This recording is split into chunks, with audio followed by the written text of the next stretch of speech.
ये क्या हुआ?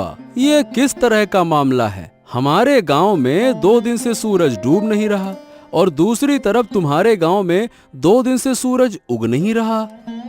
और नहीं तो क्या, अरे तुमको क्या बताऊं, मेरी माँ को है रतौंधी, वो रात में देख नहीं सकती। अब यहाँ 2 दिन से मेरी हालत इतनी खराब हो गई है कि मैं क्या ही बताऊं। माँ घर के कोई काम कर नहीं पा रही क्योंकि रात है और रात में माँ को दिखता नहीं है।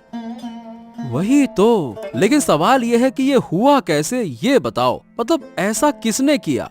ऐसी घटना तो भैया मैंने पहले कभी ना देखी। कभी ऐसा होता हुआ सुना है क्या? बताओ। हमारे गांव में दिन और तुम्हारे गांव में रात हैं। वही तो, मुझे तो लगता है कि मैं तुम्हारे गांव आ जाऊं। 2 दिन से सूरज की किरण नहीं देख पाया। ऐसा लगता है कि अंधेरे का साम्राज्य आ गया है।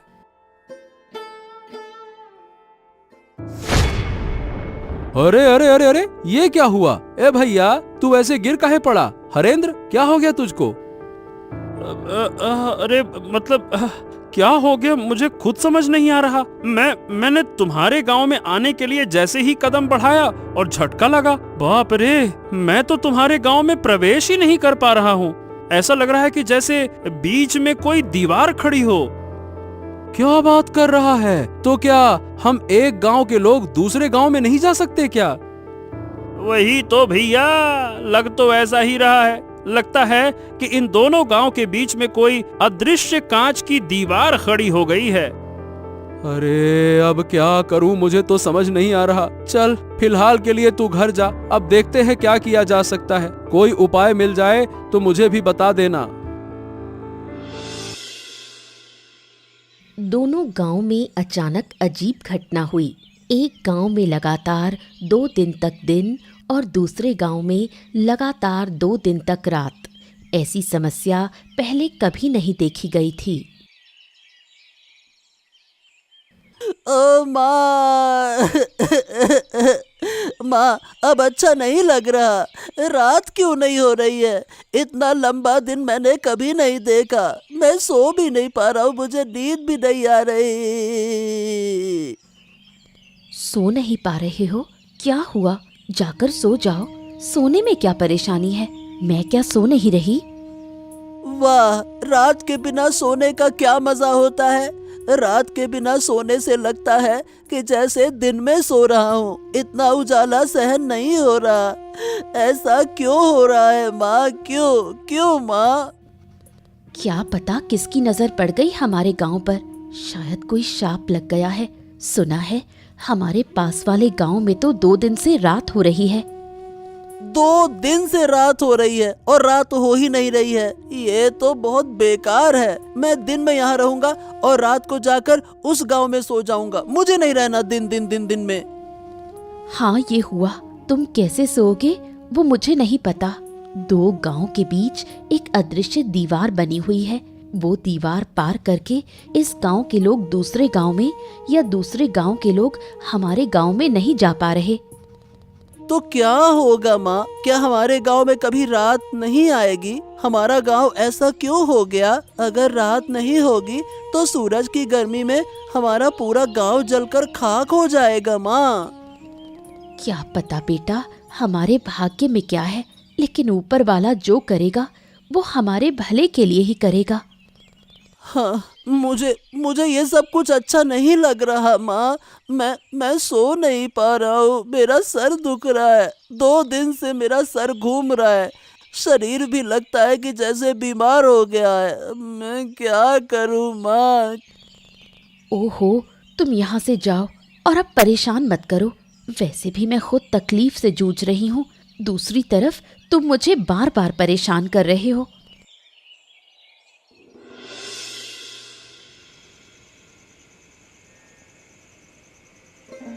रात के गांव में हरेंद्र की माँ शांता बूढ़ी रहती है, जिसे रात को दिखाई नहीं देता। इस वजह से अब जब गांव में रात हो गई है तो शांता बूढ़ी काफी मुश्किल में पड़ गई है। हरेंद्र, ओ हरेंद्र, कहाँ गए तुम? यहाँ आओ, मुझे बाहर ले जाओ। मुझे कुछ भी नजर नहीं आ रहा। अरे बस बस बस बस, आ गया माँ, आ गया। और कितना पुकारोगी? अरे तुम्हारी तकलीफों ने मुझे बेहाल कर दिया है। 2 दिन से तुम मुझे एक पल भी शांति से बैठने नहीं दे रही हो। हरेंद्र हरेंद्र हरेंद्र, कहाँ है, जल्दी आ जल्दी आ। अरे मुझे भी तो बैठने दो। क्या तुम मुझे बोझ समझने लगे हो क्योंकि मैं बूढ़ी हो गई हूँ? जब मैं स्वस्थ थी तब तुमने मुझे पाल पोस कर बड़ा किया, अब तुम मुझे बोझ समझने लगे। हो, यही तो तुम्हारा तरीका है। दिन रात बस एक ही बात बोलती रहती हो, बोझ हो गई हूँ, बोझ हो गई हूँ। अरे तुम देख नहीं सकती हो तो चुपचाप बैठो तो सही। तुमको बैठना है नहीं, इधर उधर भटकना है। हाँ, अब ये बताओ तुम्हें बाहर जाने की क्या जरूरत है? देखो तो सही, पूरा गांव किसी न किसी समस्या में घिरा हुआ है और तुमको बाहर जाना है। क्या तुम्हें अकेले को समस्या है, गांव के और लोग नहीं? तुम्हें क्यों इतनी तकलीफ हो रही है? ऐसा है अम्मा कि मेरी तरह किसी के पास ये रतौंधी वाली माँ नहीं है जिसे लेकर वो परेशान हो। नहीं तो कोई काम तुम्हारे लिए अब नहीं है। घर के सारे काम मुझे करने पड़ते हैं और तुम्हारी देखभाल भी तो मुझे ही करनी पड़ती है। बस बस, मेरी और देखभाल करने की जरूरत नहीं।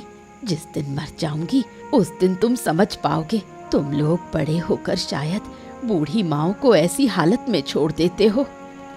ओहो, बस बस बस बस बस, अब ऐसी बातें मत करो। चलो बताओ कहाँ जाना चाहती हो, मैं तुम्हें लेकर चलता हूँ। फिर खाना भी बनाना है, तुम्हें खाना देना होगा, फिर बर्तन साफ करने हैं, तुम्हारा बिस्तर लगाना है, बहुत सारा काम है। चलो जल्दी बताओ कहाँ जाना है। दूसरी ओर दिन और रात वाले दोनों गांव के बीच ही एक बुढ़िया का घर है। बुढ़िया और साधु के बीच काफी बातचीत है। क्या काम किया आपने? आपका तो जवाब ही नहीं। मुझे तो विश्वास ही नहीं था कि आप ऐसा बड़ा काम कर पाएंगे। मैंने पहले कहा था कि मेरी शक्ति पर संदेह मत करना।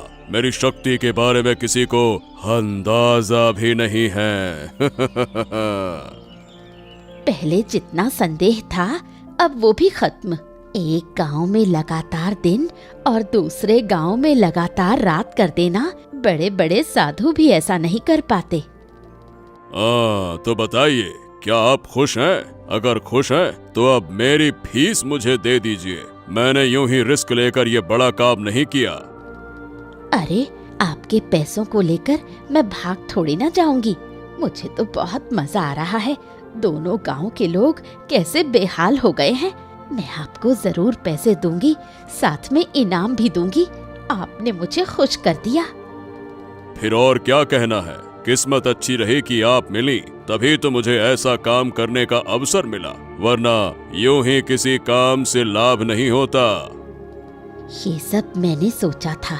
मैं चाहती थी इन दोनों गांव को सबक सिखाऊं। अब आपके जरिए मैंने अच्छे से सबक सिखा दिया। अब देखिए धीरे धीरे क्या होगा। दोनों गांव तबाह हो जाएंगे। दिन के बिना रात नहीं बन सकती।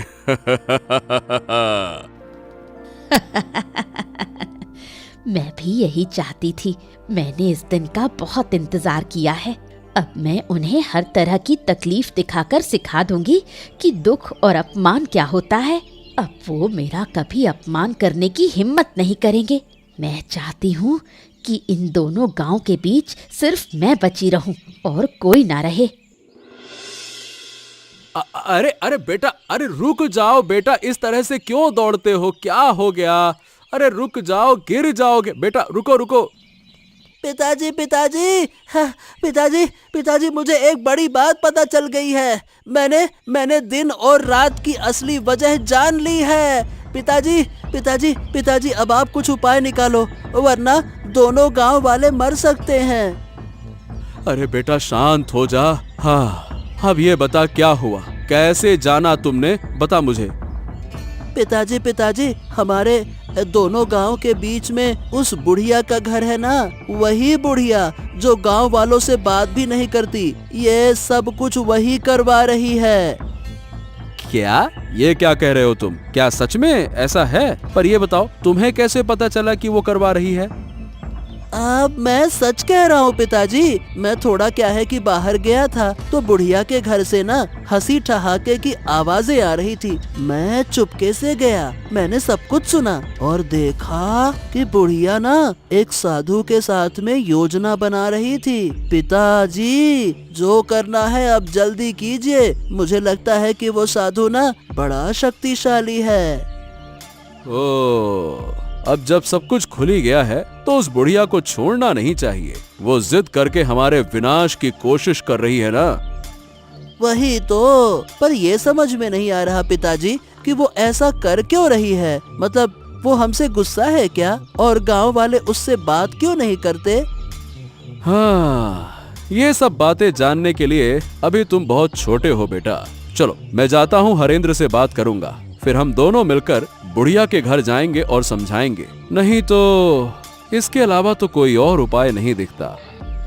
वही तो पिताजी, जल्दी कीजिए। मुझे उस साधु पर भरोसा नहीं है। बहुत ही बेकार हंसी हंसता है वो पैसे लेकर चला गया और यकीन है कि वो वापस आएगा।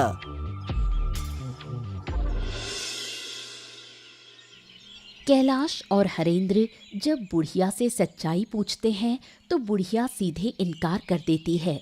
वो किसी भी तरह ये मानने को तैयार नहीं कि उसका इसमें किसी भी तरह का रोल है। ओ सुनो बुढ़िया, हमने तुम्हारे साथ कुछ नहीं किया और जिन लोगों ने ये किया अब वो जिंदा नहीं है। फिर भी तुम हमसे क्यों नाराज हो, मुझे समझ में नहीं आता। नाराज ना रहूं तो क्या करूं? तुम लोग मेरे किसी काम के नहीं।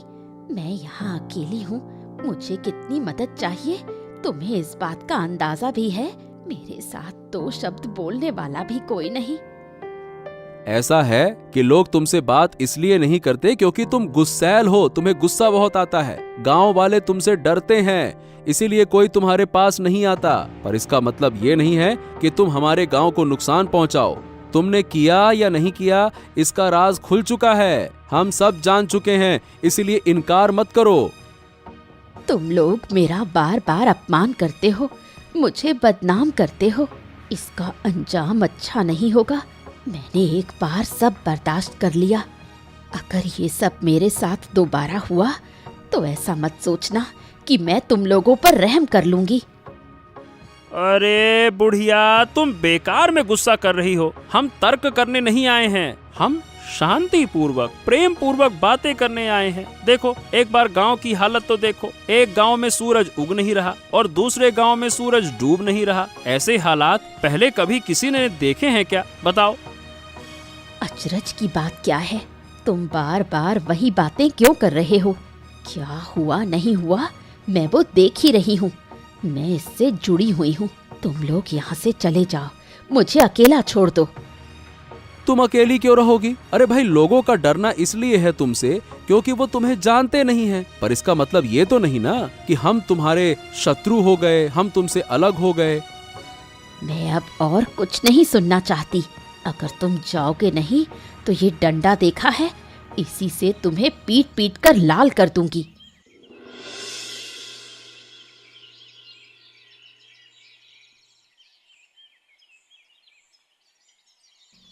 क्या तुम सच में उस बूढ़ी के पास गए थे? रिशान ने मुझे बताया, कुछ फायदा हुआ क्या? हाँ, जितना समझ में आया उससे ये पता चला कि आराध्या, वो जो बुढ़िया है ना, वो दोनों गांव पर बहुत गुस्सा है। इसीलिए बूढ़ी ने किसी साधु की मदद से हमारे इन दोनों गांव के साथ में ऐसा किया। तो क्या इन दोनों गांव को फिर पहले जैसा करना संभव नहीं? ऐसा लगता तो नहीं है। मैंने और हरेंद्र ने मिलकर बूढ़ी को वैसे तो बहुत समझाने की कोशिश की, पर सही बताऊं बूढ़ी सुनना ही नहीं चाहती है। वो किसी भी तरह से हमारी बात समझना ही नहीं चाहती है। सच में मुझे तो डर लग रहा है। अगर ऐसे ही चलता रहा तो गांव में कोई नहीं बचेगा। धीरे धीरे सब कुछ नष्ट हो जाएगा। तुम सब लोग चिंता मत करो, देखना मैं सब ठीक कर दूंगा। वाह वाह वाह वाह वाह, सुन रही हो इसकी बातें? हम यहाँ इसके पिताजी कुछ कर नहीं पा रहे, उन्होंने हमें लाठी से खदेड़ दिया, अब ये जाकर ठीक करेंगे। क्यों महाशय? तुमने भी ना इस लड़के की बात मान ली है। इसे इन चीजों की क्या समझ? उसने जो कहा वही बहुत है। अरे माँ, मैं यूं ही नहीं कह रहा, मैं सच कह रहा हूँ। मैं सब कुछ ठीक कर दूंगा, तुम लोग देख लेना। उस साधु को मैं जानता हूँ, अगर मैं उसे एक बार पकड़ लूंगा तो उसे नष्ट कर दूंगा। बहुत मारूंगा मैं उसे गुच्छे बना के। अच्छा अच्छा अच्छा अच्छा, समझ गया। लेकिन हाँ, फिर कोई शरारत करने से पहले जरा सोच समझ कर। वैसे भी हमारी मुश्किलों का अंत नहीं है। अब आगे क्या होगा समझ नहीं आता। कहीं तुम्हारी हरकतों से वो बुढ़िया और गुस्सा ना हो जाए। नहीं पिताजी, मैं शरारत परारत नहीं करता। अब मैं बड़ा हो गया हूँ। पर हाँ, आप चिंता मत कीजिए, अब आगे जो होगा अच्छा ही होगा, देख लेना। अब बहुत बातें हो गई, तुम दोनों जाओ और हाथ मुंह धोकर आओ, मैं खाना देती हूँ।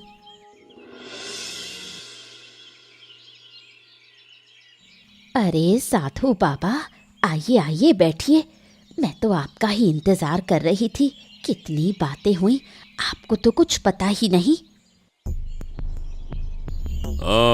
क्या बात है? फिर क्या हुआ? कोई नई कहानी हुई क्या? गांव वालों को सब पता चल गया है कि ये मैंने ही किया है, पर मैंने इनकार कर दिया। सब मेरे पास आए थे, मैंने उन्हें भगा दिया। उनका इस विपत्ति में पड़ा हुआ चेहरा देखकर मुझे कितनी खुशी हुई। ठीक है, तुमने इनकार किया, ये अच्छी बात है। लेकिन पर जब लोग शक करते हैं तो बिना कुछ जाने, बिना किसी वजह के शक नहीं करते। कुल मिला के बात यह है कि किसी तरह से कोई हमारी बातें सुनकर गया है। कौन सुनेगा? मेरे घर के आसपास कोई नहीं आना चाहता। वो मुझे डायन कहते हैं, बोलते हैं मैं काला जादू करती हूँ। धीरे धीरे तुम्हारे मन का सारा दुख दर्द मिट जाएगा, है ना? अरे ये मेरा कमंडल कहाँ गया? अभी तो यहीं रखा था। ओहो, मेरे कमंडल में विशेष जल है, कहाँ चला गया? अरे कहाँ गया? मुझे ढूंढना होगा। अरे ए लड़के, मेरा कमंडल दे दे। मैं कह रहा हूँ मेरा कमंडल दे दे। तेरी इतनी हिम्मत कि मेरा कमंडल तू चुराए? मैं तुझे छोड़ूंगा नहीं। उसे पकड़ो, उसे रोक लो, वरना बड़ा नुकसान होगा। हमने जो झूठ बोला है वो पकड़ में आ जाएगा। उसे पकड़ना ही होगा। मेरा कमंडल उसके पास है और उस कमंडल में विशेष जल है। उसी जल से मैं फिर से इस गांव का रात और दूसरे गांव का दिन दूर कर दूंगा। चिंता मत करो। अब क्या होगा? सब कुछ तो फिर से पहले जैसा हो गया। उस बच्चे से कमंडल ले आऊंगा और फिर इन गांवों का दिन रात बदल दूंगा। तुम चिंता मत करो। हाँ।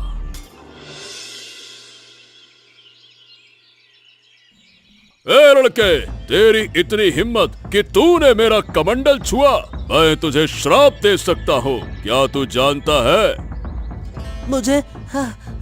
मुझे किसी चीज का डर नहीं है। मैंने इन दोनों गांवों को फिर से पहले जैसा कर दिया है। इन दोनों गांवों की दुख चिंता दूर कर दी है मैंने। अरे मूर्ख बच्चे, तू इतना छोटा सा लड़का, पिद्दी सा, तू क्या समस्या दूर कर पाएगा? चल मेरा कमंडल मुझे दे दे। उस कमंडल के पानी से मैं फिर से इस गांव की रात और दूसरे गांव का दिन, ये जो समस्या है इसे दूर कर दूंगा। ला।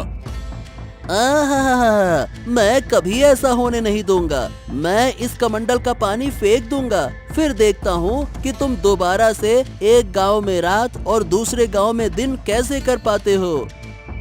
ए लड़के, मुझसे चालाकी मत कर, वरना इसका बहुत बुरा परिणाम भुगतना होगा।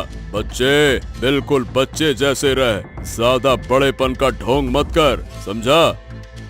फिर आप लोग इन दोनों गांवों को इतना नुकसान क्यों पहुंचा रहे हो? आप एक साधु बाबा हो, आप एक साधु महाराज हो, आपको तो गांव वालों की मदद करनी चाहिए ना? बेशक मैं मदद कर रहा हूँ। मैं बूढ़ी की मदद कर रहा हूँ, उसके दुख तकलीफ दूर कर रहा हूँ। ये तुम्हारी समस्या नहीं है और तुम्हारी समझ के बाहर की चीज है। चलो अब लाओ, मेरा कमंडल मुझे वापस करो।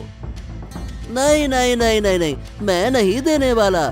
मैंने कह दिया ना, नहीं दूंगा, नहीं दूंगा तो नहीं दूंगा। किसी भी सूरत में तुम्हें ये कमंडल नहीं मिलेगा।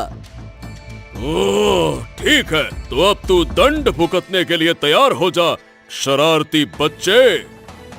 अरे छोड़ दो मुझे, छोड़ दो, मैं कह रहा हूँ छोड़ दो। अगर मेरे पिता को पता चला तो वो आपको गांव से निकाल देंगे और आप फिर कभी इस गांव में नहीं आ पाएंगे। छोड़ दो मुझे, छोड़ दो। जब पहले मैं तुझे बोल रहा था तो तू तो नौटंकी कर रहा था, अब तू बच कर दिखा। जब अच्छे से बोला था तब तो माना नहीं, तुझे मैं जरूर खत्म कर दूंगा। मेरे साथ शरारत करने आया था ना तू? चल। रिशान को न पाकर कैलाश का परिवार पगला सा हो जाता है। लोग समझते हैं कि इस अनहोनी के पीछे जरूर बुढ़िया का ही हाथ है। बूढ़ी माँ, बूढ़ी माँ, बूढ़ी माँ, हमें बचाओ, हमारी मदद करो बूढ़ी माँ, हम तुमसे हाथ जोड़कर विनती कर रहे हैं बूढ़ी माँ। क्या हुआ? फिर कोई अनहोनी हो गई? मैं किसी की मदद नहीं कर सकती, मैं मदद करने वाली नहीं हूँ। तुम लोग तो मुझे डायन कहते हो, बोलते हो मैं काला जादू करती हूँ। मैं काला जादू करती हूँ, मैं किसी की मदद क्यों करूँ? हमारी मदद करो, दया करो बूढ़ी माँ, दया करो। हमें अपना बेटा नहीं मिल रहा, कहाँ गया हम कुछ नहीं जानते। आप खोज कर बताइए, मुझे पता है कि आप जानती हैं। अब बहुत दुख हुआ ना, पर उस दिन जब मैंने गांव वालों के पास जाकर अपने बच्चे के लिए मदद मांगी थी तो तुम लोग कहाँ थे? तब तुमने मेरी मदद नहीं की। क्यों? मैं गरीब हूँ इसलिए? क्या आप ऐसा क्यों कह रही हैं? मैं सही कह रही हूँ, मेरा बच्चा बीमार था। मैंने सबके पास मदद मांगी, किसी ने मेरी मदद नहीं की। सबने मुझे अपमान करके भगा दिया। आखिर मेरा बच्चा मर गया। क्या मैंने कम दुख पाया? अब वो तो हमें कुछ भी नहीं पता था। आप हमें इतनी बेकार नजरों से क्यों देखती हैं? कृपया करके बताइए ना, मेरा बेटा कहाँ है? मैं अपने बच्चे के बिना नहीं जी पाऊंगा, नहीं जी पाऊंगा। जीऊंगी, जरूर जीऊंगी। तुम लोग सब जियोगे, पर अंदर तक तीव्र पीड़ा के साथ जियोगे, जैसे कि मैं इतने समय से जी रही हूँ, अपने बच्चे की यादों को थामे हुए। अरे कैसी इंसान है आप! एक छोटा बच्चा मेरा नहीं मिल रहा, कोई अनहोनी हो गई तो क्या आप थोड़ी सहानुभूति नहीं दिखा सकती? हर समय दुश्मनी, दुश्मनी, दुश्मनी, क्यों क्यों? उन बातों की मुझे परवाह नहीं। जो तुम्हारे भाग्य में लिखा है वही होगा। मैं किसी की मदद नहीं कर सकती, बिल्कुल नहीं कर सकती। तुम लोग यहाँ से चले जाओ।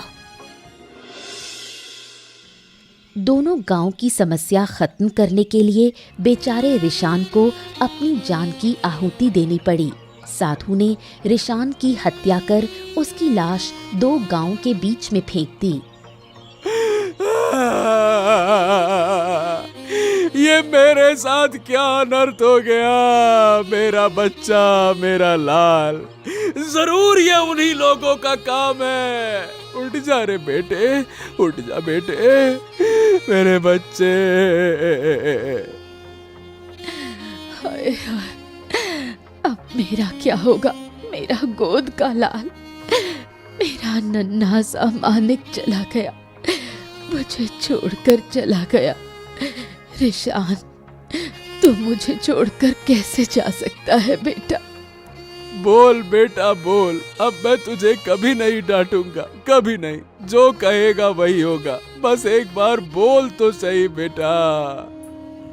जिन लोगों ने मेरी गोद से मेरा बच्चा छीन लिया, ऊपर वाला उनका न्याय करेगा। मैं किसी को नहीं छोड़ूंगी, किसी को नहीं बख्शूंगी।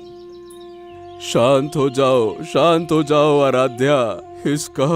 इसका बदला मैं जरूर लूंगा। मैं किसी को छोड़ूंगा नहीं। मेरे छोटे से बच्चे पर जरा सा भी तरस नहीं आया उन्हें। उसने ऐसा क्या किया था जो उसे इतनी बड़ी सजा मिली? मैं छोड़ूंगा नहीं। वो तो छोटा था, उसे क्या पता इन सब बातों का। उन्होंने ये सब कैसे कर दिया? एक छोटे से बच्चे को मार दिया। उनका दिल जरा भी नहीं कांपा। क्या वो लोग इंसान हैं? मैं अपने बेटे के शरीर को छूकर कसम खाता हूँ कि जिन्होंने ये किया उन्हें मैं किसी हालत में माफ नहीं करूंगा। उन्हें सजा जरूर मिलेगी। बस भाई बस बस बस, चलो उठो, अब हमें आगे का इंतजाम करना होगा। चलो रिशान को, बच्चे को लेकर चलो चलो।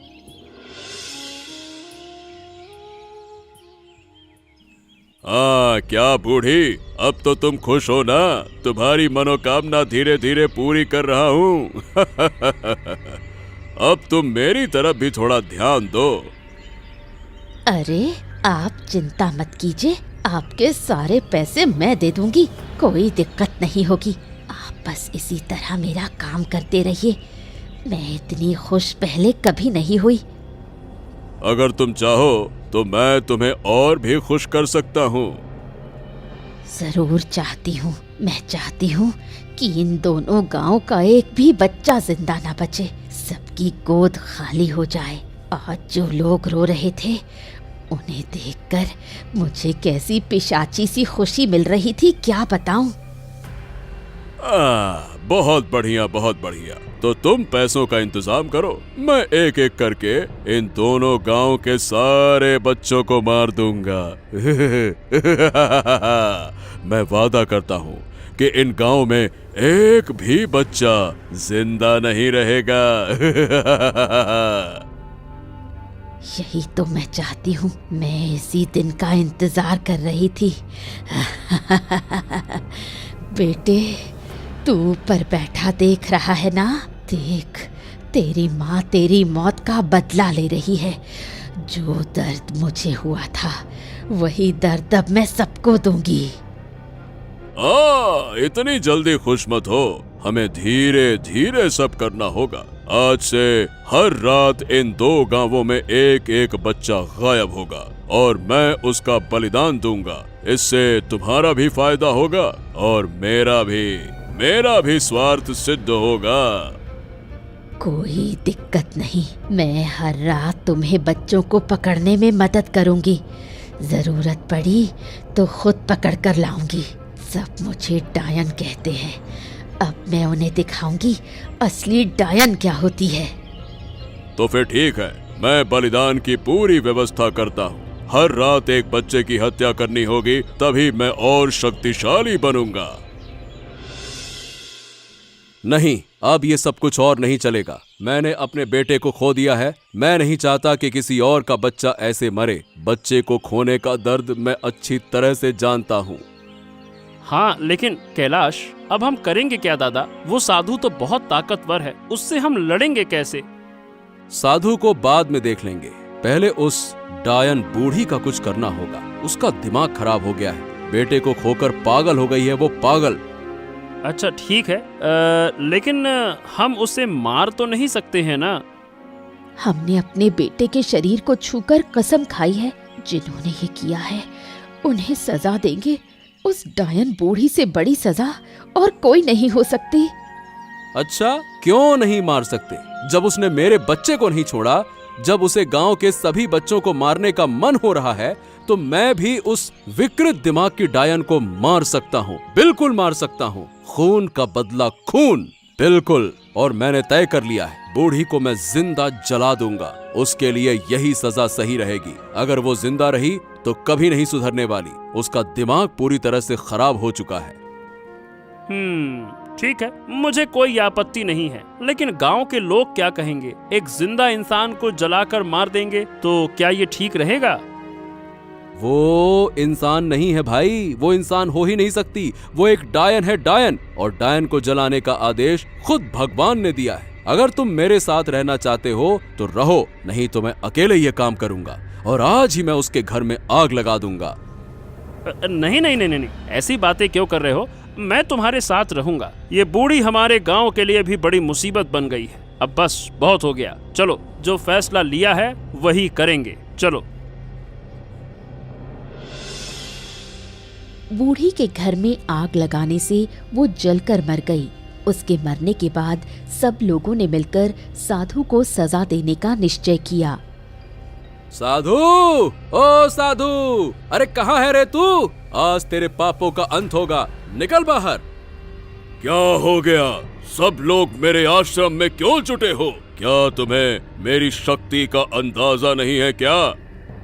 अहंकार पतन की जड़ है, ये बात जानते हैं ना आप? मुझे ये बातें सिखाने मत आओ। मैं साधु हूँ, साधु। मेरी शक्ति असीम है। चाहूं तो मैं अभी तुम सबको समाप्त कर दूंगा।